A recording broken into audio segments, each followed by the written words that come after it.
kaip ir gamtos dalis, žmogus auga, gyvena ir nueina į nebūtį, o gal ne, gal vėl atgimsta, kas čia žino.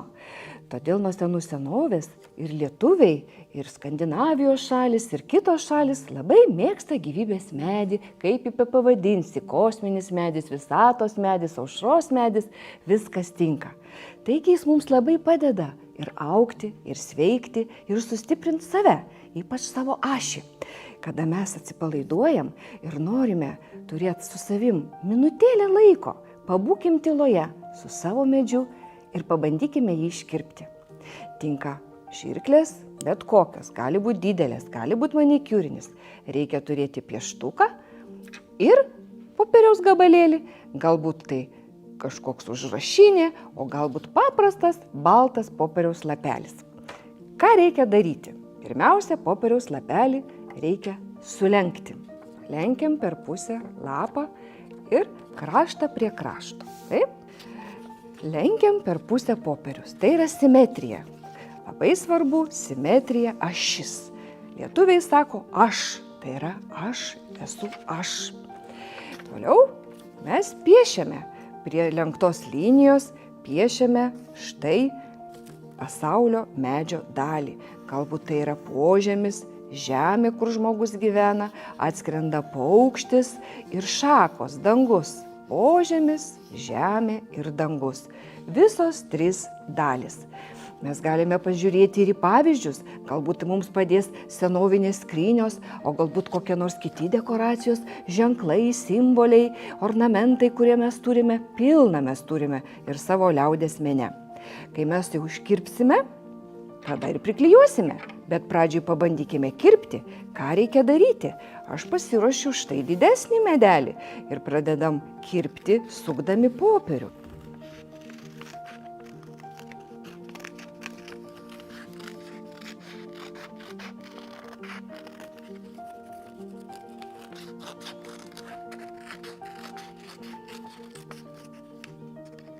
Kerpame, tylėdami, galvodami apie save, sustiprindami ir apsaugodami ne tik savo kūną, bet galbūt ir dvasią. Tai labai svarbu.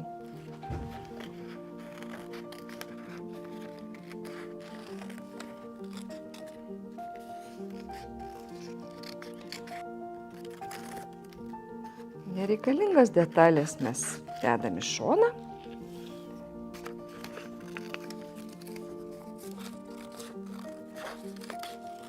Neperkerpam vidurinės linijos.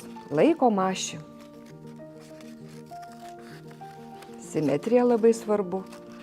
Tai yra harmonija.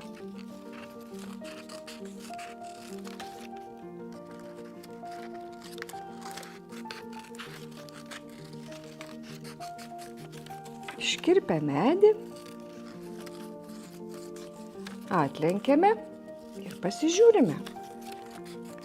Gal reikia kokios nors detalės, galbūt reikia papuošti.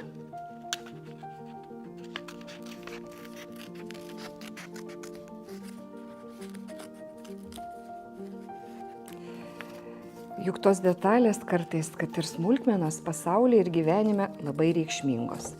Štai, juk yra puodynė ir aš žiūriu, kad galbūt šita puodynė, kur yra šaknis, galėtumėm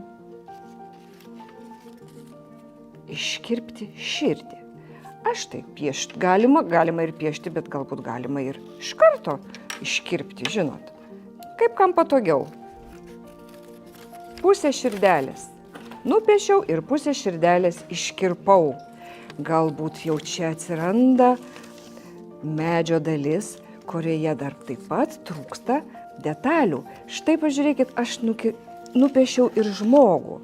Galbūt šitame medyje gyvena žmogus, kuris susitinka ir laiko šitą medį. Kaip yra paprastai įlysti, galima įkirpti. Ir jeigu reikia į vidų kažkokią detalę iškirpti, tiesiog žirklutės įpjaunu ir viduriuką iškirpu.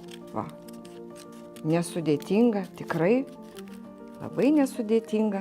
Ir tikiu, kad kiekvienas galima iškirpti savo medį, savo paukštį, galbūt jeigu ir medžio nepasiseks, žolę, augalą, nesvarbu ką, bandykite, imkite, pieškite, kirpkite ir turėsite savo paveikslėlį. Paveikslėlį galima padėti ir sveikinimu suklijuoti, o galbūt į langą jums norėsis, o galbūt dekoruoti maišelį, kur norėtumėm padovanot kam nors kokią dovanėlę. Viskas tiks. Bet tokios smulkmenėlės ir jeigu dar norisi nebaigti, žiūrėti, pridėti, galima tiesiog tęsti ir džiaugtis tą, ką mes turime.